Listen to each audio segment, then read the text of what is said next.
Welcome to the Quantum Awakening podcast, where we invite you to embark on a profound exploration of conscious evolution, human transformation, DNA upgrades, and the harmonious fusion of science and spirituality. Guiding you through this enlightening journey are your dynamic hosts, Sharon Barbour and Amanda Bowden. With their extensive knowledge and expertise, they will serve as your trusted leaders of knowledge. Sharon, with her deep spiritual insight and celestial race knowledge, will shed light on the mystical aspects of your existence. Meanwhile, Amanda will share her expertise around manifesting, mind-body-soul connections, and how science and psychology are intertwined with spirituality. Join us on a transformative journey to enhance your perspective and to bring you enlightenment. Hey, welcome to our new special episode on our podcast, and today we're joined with Dr. Katrina Neyer, who is a chiropractor. Welcome, Kat. Thank you. So there's a bit of a story to this on how I met Kat, and it probably sounds a bit random, but I was going through a really bad time with my back. I think it's about 2 years ago coming up now. Probably. Something like that. And I said to my guides, I surrendered over, I was like, can you please help me with my back? I don't know how or what or who. And then I was in work one day and you popped up on my social media and I was like, ooh, that looks good. That's a good price. So I was like, okay. And then I put an appointment in with you and then I had 77, which is expect miracles. So I was like, okay, we'll go with this. And later on down the line, because we talk a lot, don't we, around the sessions and stuff, and you have a massive, extensive, head full of knowledge around body. I don't know what else. I know and a little bit about a lot of things. Yeah, so you say. But yeah, so start with kind of telling us, how you got into being a chiropractor and where you are now. Well, that kind of goes pretty far back in my childhood, actually. When I was about 8 or 9 years old, I injured my low back. And at the time, you don't realize, because kids don't feel pain the way we do as adults. Okay, pain is an interpretation by the brain of the different sensations. The nerves are sending signals to the brain. Pain is not one of those signals. The brain interprets the signals as being painful. So, for instance, temperature differences. We have nerves that conduct temperature change to our brain. And when it gets to the extreme cold or extreme heat, then the brain says, ooh, now that's painful because there's tissue damage happening. Okay, so that's where pain comes from. So as a kid, we don't feel pain. So at the time, I didn't have lower back pain. But looking back now, I realized that, because I grew up playing what we call soccer, right, football. I grew up playing that since I was, the ball was taller than I was almost. And I realized that after this injury, I was always the last to get up if there was a collision. And then in high school, I played basketball. And again, I was the last one to get up if there was a pile of us on the floor somewhere. I was always the last one to get up. I wasn't in pain, but it was just more cumbersome. And I was slower to get up. And it wasn't until I was in my mid-20s that I realized, okay, something's actually going on with my back. Now, we're going to backtrack again. In high school, playing basketball, I suffered whiplash. So I had a neck injury. I got really hard, nailed in the face. Lots of crunching sounds in my head. It was really, yeah. Yeah, it was weird. So it wasn't even at a game. It was at practice. One of my own teammates did it. So we're doing a drill where the net is, the basket is. There's the lines painted on the floor called the key. Okay, so we were supposed to dribble down from mid-court down the side of the key, and then one of our teammates was supposed to just be standing there, not waving their hands, just holding their hands straight up. And we were supposed to pull up and do a jump shot over our teammate because they were the defender, right? Yeah. And then that person would then take the ball and go to the end of the line, and then you would have to stay on defense and stand there. So I did it, stood there on defense, and then the next girl comes down. As she brings the ball up, she just hits me in the face. And my head shot back. I was okay. 10 minutes later, I started checking for blood because that's when the feeling returned to my face because it was numb for 10 minutes. But then again, I thought, okay, I'm fine. Even though it was a loud noise in my head. 2 weeks later, I woke up one morning and I couldn't turn my head. Lots of pain, muscle spasms, and for 6 weeks, I couldn't turn at all.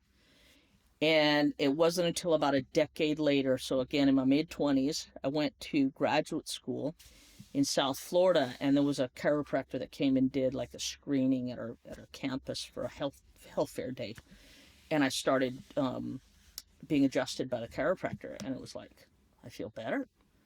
After like 10 years of like cracking my own neck, I didn't need to do that anymore, and I didn't realize it until after about a month into care. I was at work, and I was like, wait a minute, I haven't pulled my neck in like 2 weeks. This is awesome. But I was in the mindset, I was on my way to medical school. Okay, so again, we're going to back up a bit to my childhood.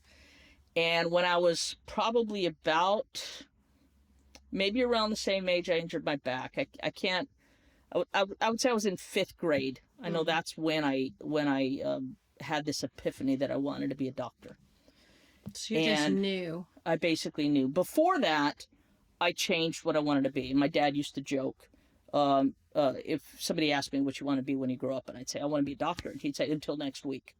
That was always his comment. Even 10 years later, until next week.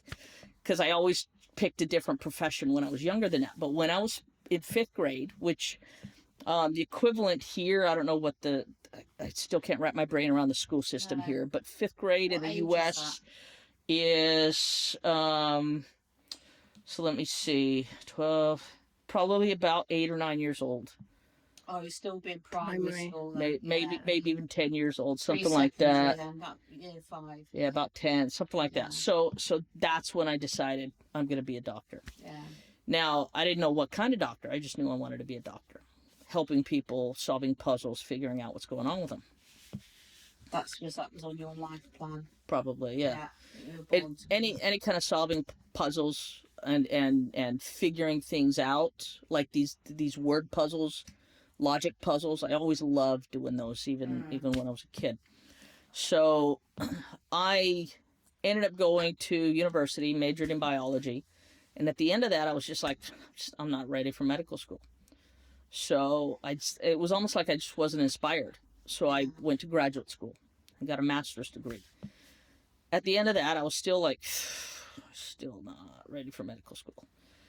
But I had already been seeing the chiropractor by then, because it was in graduate school that I started that.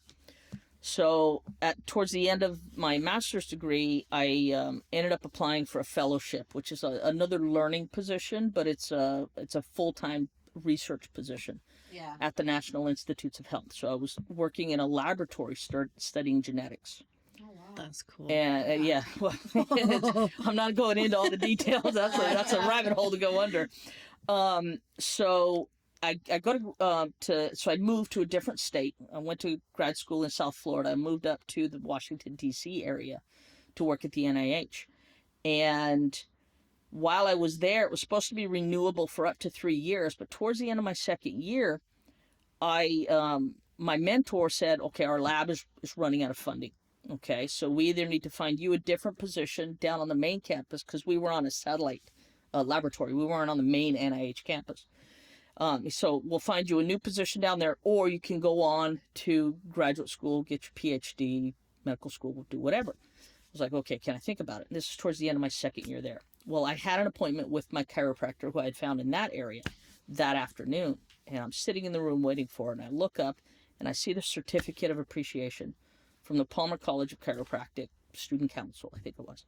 And I was like, I wonder. So I went back to the lab after lunch, and I Googled Palmer College, and I started reading a little bit about this whole chiropractic thing. And I knew it helped me. I felt better with it. But when I read about the philosophy of chiropractic, it was more about being healthy rather than throwing medication at things. Yeah. And I knew even when I was younger, I didn't want to be a pill pusher. So as I got older, the specialties that I gravitated towards were, number one, neurology, because it interested me, cardiology, because there's a history of heart disease in my family, and then emergency medicine, because that was saving lives. What's that, like the paramedic side and stuff? Basically, yeah. And working in an emergency department, having to diagnose, like off the cuff, being able to stabilize somebody whose life is in danger right now, Wow. stabilize them, like and then ER? basically A&E, Yeah, that's emergency A&E, medicine, yeah. yeah. So those were the specialties that I gravitated towards. I didn't want to be like an OBGYN. I didn't want to be a urologist. I didn't want to be an internist. I didn't want to do that. It was these specific. It's almost like you're destined to be hands-on. Kind of, yeah. I loved doing things with my hands, creating things. Back in high school, I took wood shop as one of my elective courses. So I took 4 years of wood shop. That's mad compared to it's gonna be- chiropractor. Yeah, But there's elements of everything you've done in your life yeah, something in that will be there to help you with what Right. you're doing. You probably just don't know what it is yet. right. Well, even as a kid, I've always liked playing video games. And I remember Yeah. once my mom made a comment about, well, they say if surgeons who play video games have better hand-eye coordination than those who didn't. Oh, wow. And nowadays, positive. surgery is all robotic and everything, so Yeah. you're basically using a controller anyway. So it was almost like everything was putting me in this direction. Getting you ready and preparing you. Basically, yeah. So once I realized that the chiropractic philosophy aligned more with my personal philosophy than allopathic medicine, which is traditional medicine. So you could say as well that it aligns with your values. Basically, yeah. Cool, yeah. Yeah, so that was March of 2005. I was sitting in a classroom at Palmer College in July of 2005. Wow. Wow. Yeah. That's mad how it came in at such a young age and you knew, and it's just been like bang, bang, bang and slotted in. But I remember you chatting when we was in your office, and you was on about as well how challenging it can be Sometimes it can be. coming into this profession and working with other people, and then how you got into your own practice. Right. Can you tell us a bit about that? Yeah. I just have something I wanted to add into that last bit. Go on then. When we go through life, we have what we call catalyst events. So you can have things that happen to you. And I'm a great believer that when you have a profession in the future, that the things that have happened to you through your life is so you experience it, so you have a deeper understanding when you're dealing with people face to face. Yeah. Does that make sense? Oh yeah. Well, that's I've even seen that like in some of my colleagues. Some of them have never experienced neck pain or back pain, but they're chiropractors, and it's like, well, you know, what made you want to be a chiropractor? Well, that was the school that was close to me. I wanted to go make some money, do whatever, or maybe their parents are chiropractors, so they've experienced that. Yeah. But they've never had the pain that many of the patients come in, so they don't necessarily have that. I don't want to call it empathy, because I got to be honest, I'm not empathic at all. But when somebody comes into my office with neck pain or their low back pain, I'm like, look, I feel your pain. Literally, I have been where you are. And then being able to help them, it's so fulfilling. But like earlier, you had mentioned something about like miracles. But that's the thing. It's kind of funny. Like when a bunch of chiropractors get together, the conversation inevitably turns to different miracles that have happened in their office. And you get some kind of wild stories sometimes. And whether they're true or not, I'm not going to say anything about that. But I've heard stories about somebody who was colorblind is no longer colorblind. Now, I think it depends on the mechanism of what's causing the colorblindness. The very first chiropractic adjustment restored a man's hearing. That one I believe. Yeah. Okay, because I know the mechanism of what it could cause or what could have happened. I know the story behind it, and I've read a letter that the man's daughter wrote years later about what happened to her father. And that was the birth of the chiropractic profession. And because I went to the school where it was the first school that was founded by the man who founded the profession, that's where I was able to actually hear that story and get more philosophy of chiropractic. But I think I lost my train of thought there. Do you know, you say you're not empathic, you are.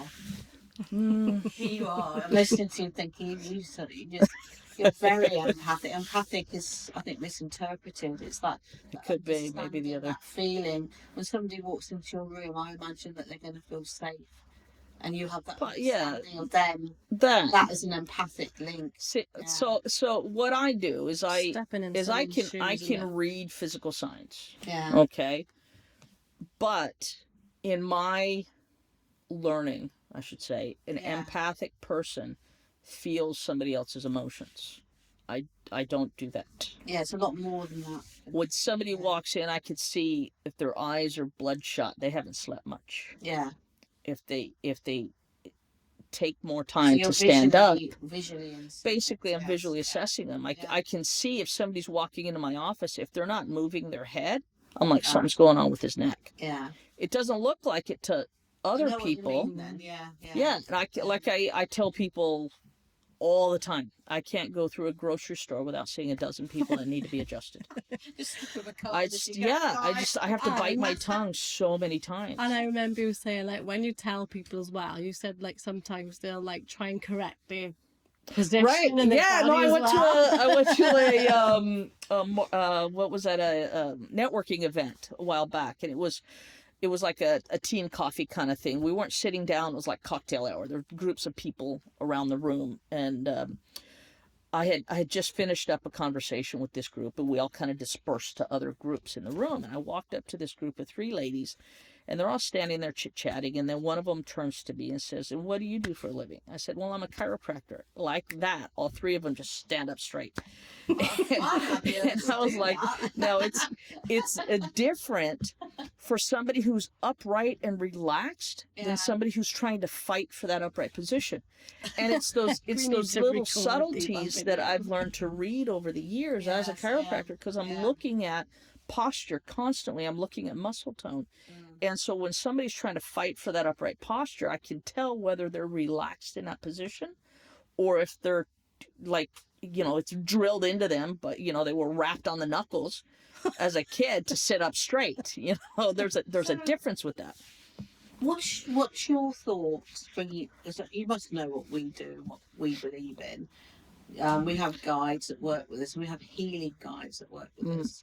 So, I know people that do healing, all sorts of from psychic surgeon healers through to ceramic, Reiki, angel healing. So more like the holistic side of things. So you have a team of guides with you, which will be helping you. Yeah, they must be nudging me one way or the other that I don't. And I know somebody once that said to me she was trained in massage, holistic massage, and the holistic, but I don't know what the difference is. And she said, "Why do my patients cry at the end or during a session?" And it's not because she's giving them pain; it's because she's releasing the tension and stuff from the body, but we see it as negative energy. So I do believe, I know sometimes the chiropractor stuff could be from accidents, but I'm just coming in from the angle, could it be they've had trauma and definitely hold it within their body? Yeah. So emotional trauma, mental trauma. Yeah. That's when we get into like chiropractic philosophy. Okay. Now, not all the schools teach the same stuff. I'm just going to put that right out there right now. Because the school that I went to is steeped in philosophy. Yeah. Okay. And just to start out this part of the discussion, we were taught, and it was drilled into us, that chiropractic is like a 3-legged stool. If you take away any one of the legs, the stool won't stand. Okay? Those 3 legs are science, philosophy, and art. Okay? The science is all the biology stuff, the knowing the physiology of the body, how the vertebra is going to move when we do the adjustment. Okay? The philosophy is why I'm doing what I'm doing. Okay? And then the art is the actual adjustment itself, because chiropractors have to work with our bodies. Like an artist, a painter is going to paint different than the next painter. Yeah. Okay, they might mimic a classical artist, but they're not going to be exactly the same. Okay, because you're working with your body. So the adjustment itself is the art of the chiropractic. And you've got some great chiropractors who are terrible artists. They're better at running the office and hiring other chiropractors to work for them. Yeah. You have other chiropractors who are awesome at the adjustment, but they're not good at the science, or they're just terrible business people and they need to work for somebody else, that kind of stuff. Okay. So with the philosophy in chiropractic, that coupled with the science. Now, here's where we get into where some people say it's more pseudoscience, and there are even chiropractors out there who say it's pseudoscience. What's to talk about this, pseudoscience? like a false science. Pseudo means false, Okay. where it's not real. Okay, so it seems like a real science, but it's not. That's what they kind of the whole premise of pseudoscience is. So, as what I was trained as a chiropractor is that I'm treating what we call a subluxation. Okay, so a subluxation is a vertebra that's twisted a little bit within its position. It's not dislocated, but it's not exactly in the right position that it's supposed to be. And so that causes swelling and inflammation within the joints, and it causes the body to react to that. Okay, now you can have a vertebra that's twisted that's compensating for something else. That's not a subluxation. A subluxation is a vertebra that's twisted, but then it's also affecting the nerves that come off that specific segment. So we have nerves that come off, they go out into the body, but some of those nerves turn around and go back into the vertebra and tell that specific motor function how to move and what to do at different points in time. Yeah. And so if the nerves coming off that segment are actually affected, the ones that turn around and tell it how to function aren't telling it how to function. And so it's stuck in that position and it doesn't move out. If it's compensating, the nerves aren't affected, and the nerves will eventually tell it, correct yourself, and it'll correct itself.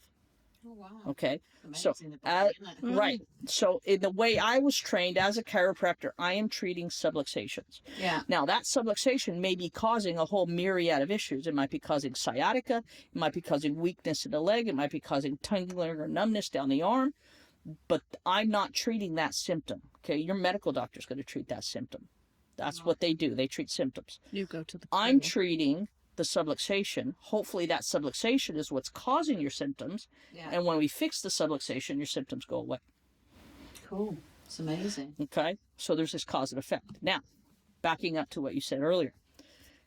In chiropractic, the premise of the subluxation, we talk about the causes. And there's 3 broad categories of causes of subluxations. Okay. We call them the 3 T's of subluxation. Thoughts, traumas, and toxins. Thoughts are emotional stresses. Yeah. Traumas are the physical stresses. You fall in, you car accident, things like that. Toxins are chemical stresses. Oh, We're breathing polluted air. We're eating processed foods. Plastics. Basically, yeah, all of that will contribute. In your body, your nervous system has to process everything that your body's encountering. And if it's busy processing these pollutants and the emotional traumas, then it's not going to tell your body how to function properly, and that causes a subluxation. That's really fascinating. Right, but that's the deep underlying premise of chiropractic itself. Because my I don't know if you know, I've written a lot of books. Oh, that's what I put that in. And Plug. But the books, I've done a book called Deep Core Healing. I'm going to give you a copy before you go. I don't know if you're a reader, but you can have a copy. And it talks about the positivity, the way we change our thoughts, the way we change the way we live, the way we change our healthy. Our meridian points in our body were given to us as signals to help us function, and the chakras. And it's all about we can self-heal. Right. Yeah.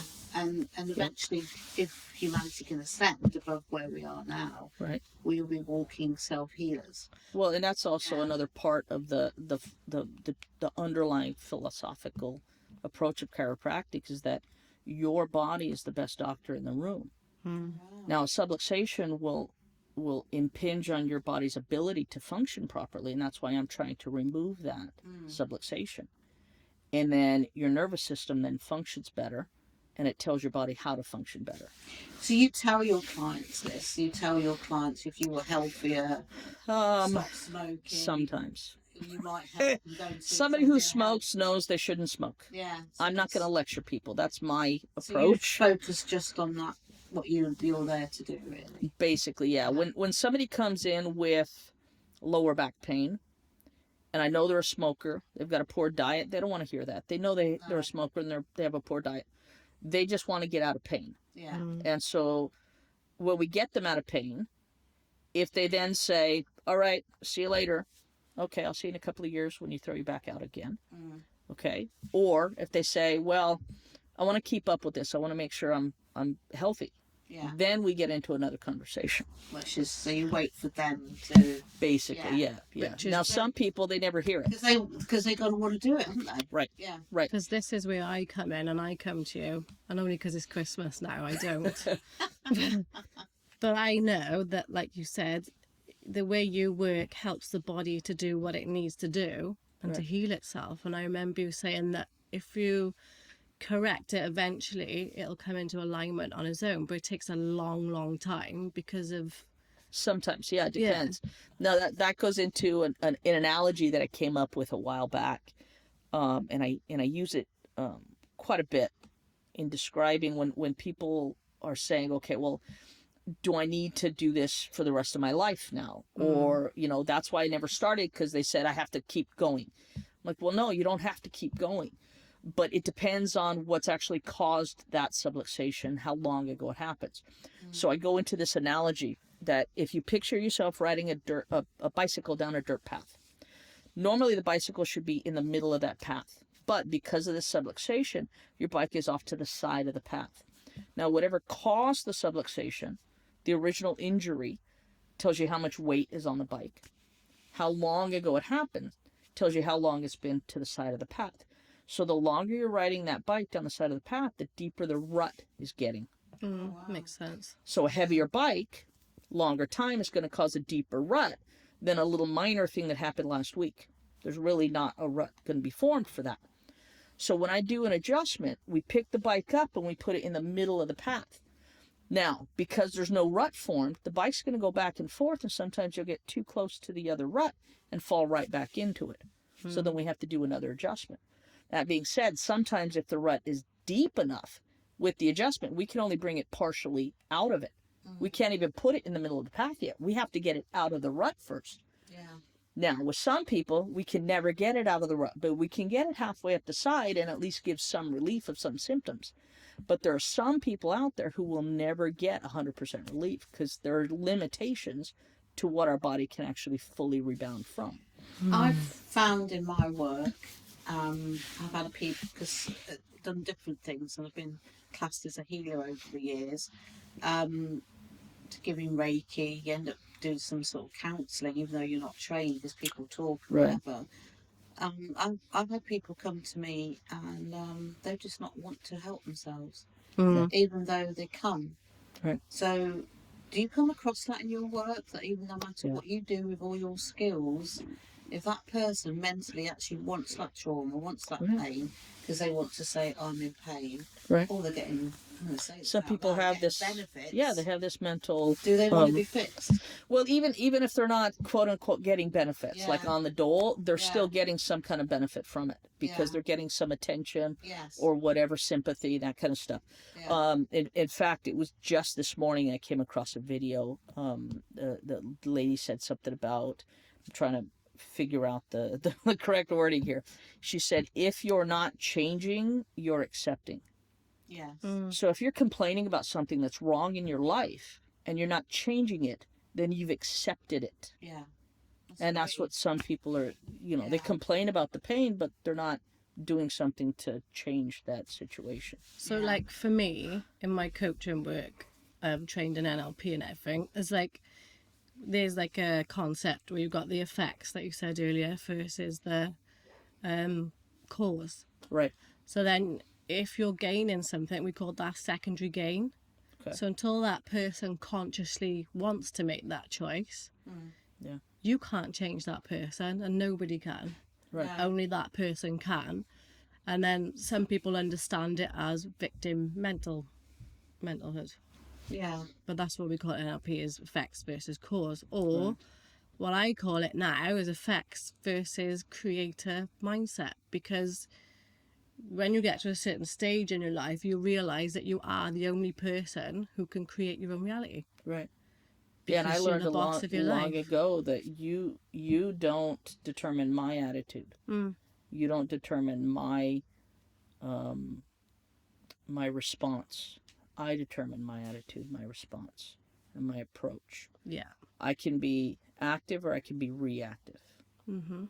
And just like going through what I've done throughout my life, I've had a pretty good life. I don't want to say I've been privileged. But I haven't had like huge traumas like some people have who end up with addictions and things like that. But when I went to chiropractic school, when I first moved there, I actually went into a depression. And luckily I had a friend that I spoke with on the phone quite often, and she was studying to be a marriage and family counselor. And this was about 3 or 4 months into the maybe not even that far into the program. She said, you need therapy. I was like, what are you talking about? She goes, I can't be your therapist, but you need therapy. So I was like, well, okay. So the school had a like a counseling center, and you could go and sign up, and they had a program where they could refer you out into the community to a therapist in the community, or if the therapist at the school thought she could help you, then you would have sessions with her. Mm-hmm. But you had to sign up, she had to interview you, and then she would determine whether she had to refer you out or not. And you could have like 6 sessions for free. It was covered by the school's insurance. And so I was like, okay, I'll go sign up at this program. So I signed up, and it was almost like a light switch. As soon as I signed my name on the line, everything mentally changed. Mm. Oh, wow. So even from that moment, thinking back, even in high school, if I made plans with a friend to maybe go to a movie that Friday night and she got grounded, I was like, nobody wants to spend time with me. Mm. I ended up going to the movies with my parents a couple of times because they were like, well, I'll go with you. Okay, we'll go. Mm. So, but when I signed my name there, I was in chiropractic school. I was a member of a co-ed fraternity. It was a professional fraternity. So I went up to the fraternity house, and I asked if anybody wanted to go to dinner. I wanted to go up to the steakhouse for dinner. Everybody's like, no, I got to study. Now, my high school mentality, and even through university and graduate school, that same mentality was like, oh, that nobody wants to spend time with me. Mm-hmm. But at that point, because this switch had changed, my first thought was, oh, must suck to be you. I don't have to study as hard because I already have that knowledge.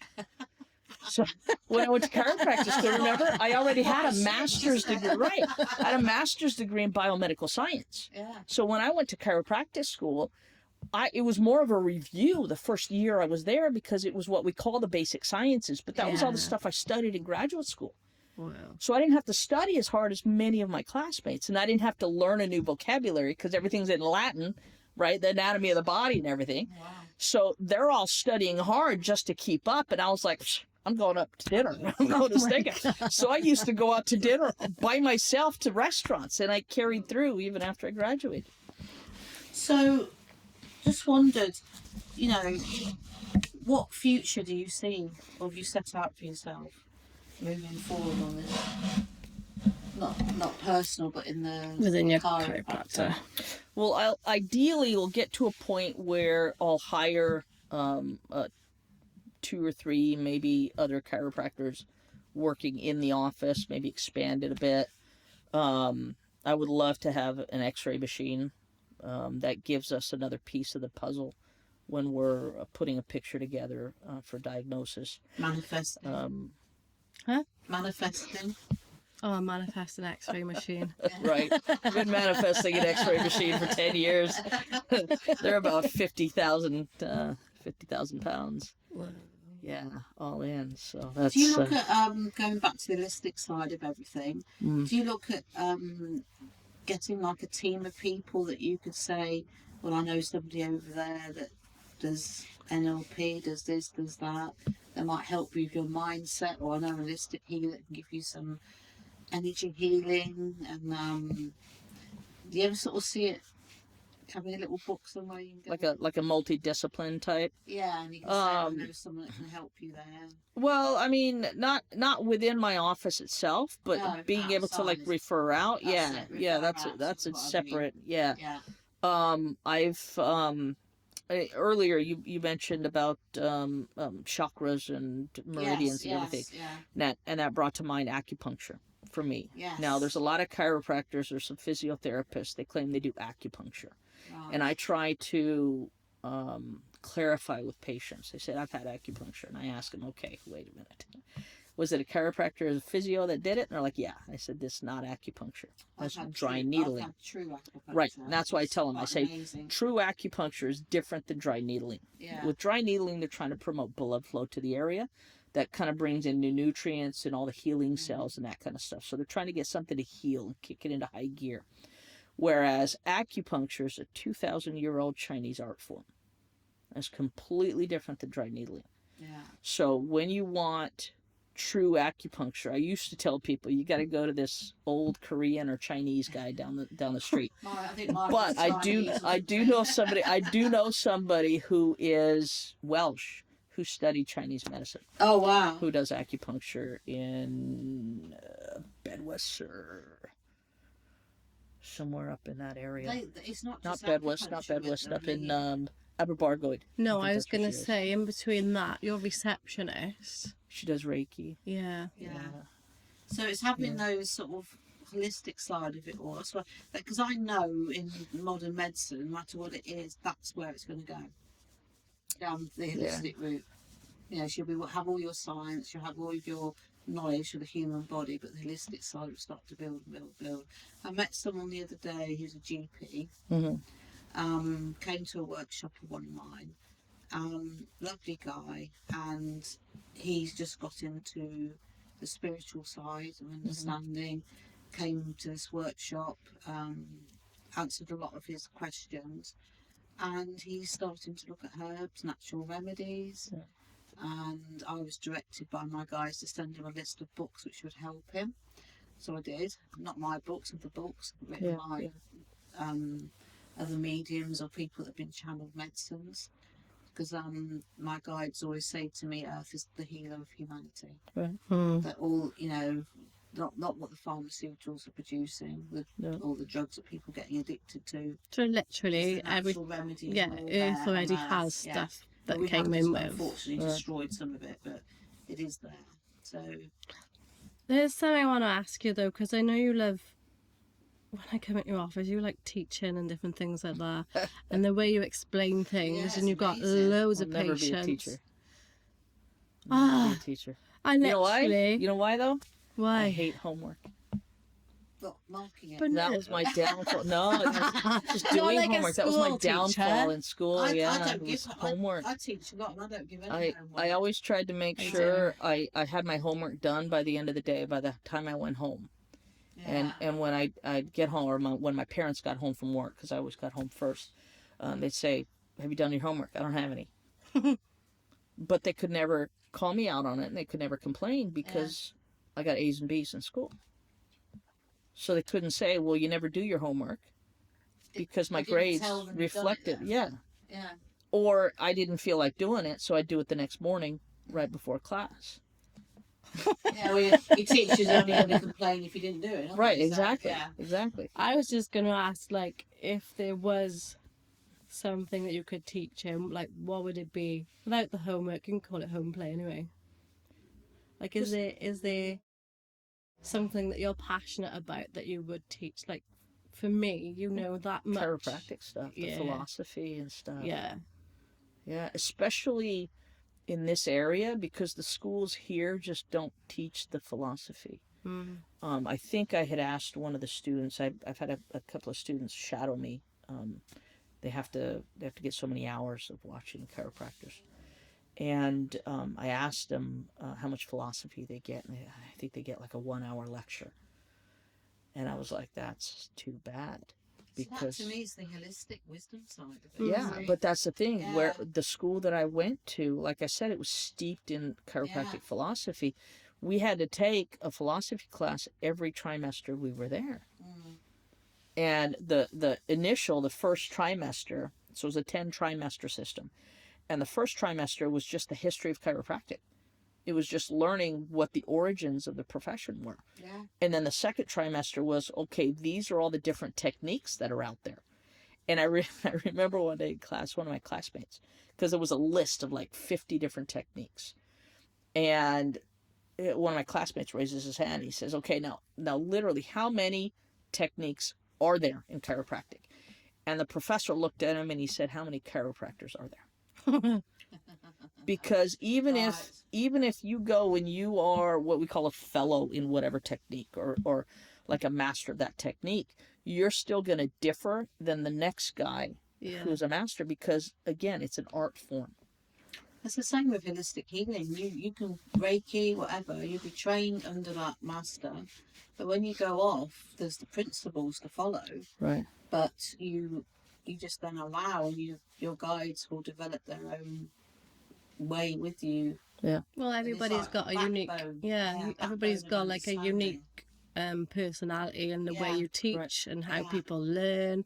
And so, like you say, if you give somebody the same skill, someone's going to teach it in a different way for somebody else to understand. Well, even like, because the technique that I focus on mostly is called the Gonstead methods, and that's basically the approach that I use to find the subluxation. But even seminars that I've been to, different Gonstead seminars, they're different. But the underlying premise is there. It's the same approach. You have to do this, this, this, and this, and that's when you find the subluxation. And then adjust it, So it's all the and same then framework. let the body do the healing. And if somebody comes in and I don't find something that needs to be adjusted, I'm not going to force it and say, well, let's just crack this area. Yeah. Cool. I'm going to say, we're going to let your body keep doing what it's doing because it's healing that area. And I don't want to interfere with that healing process. Yeah. So we're going to leave it alone. So we're going to end on that, I think. There's a lot of fascinating. I want to ask you about the DNA part, but we haven't got time Tip of the iceberg there. I know, but I think it's just a fascinating insight into what you do, but also I see, to me it's like answering the fact there's proof that we do hold trauma, we do hold stuff. Oh yeah, definitely. Actually, suddenly become There's into a tissues book. and- I don't know if I recommended it to you or somebody else the other day, called "The Body Keeps the Score." Yeah, I've read that. Oh, right. It's good. Yeah, it's about past trauma, and even though you don't remember it, Yeah. your body physically will remember it. Yes. I can relate to that.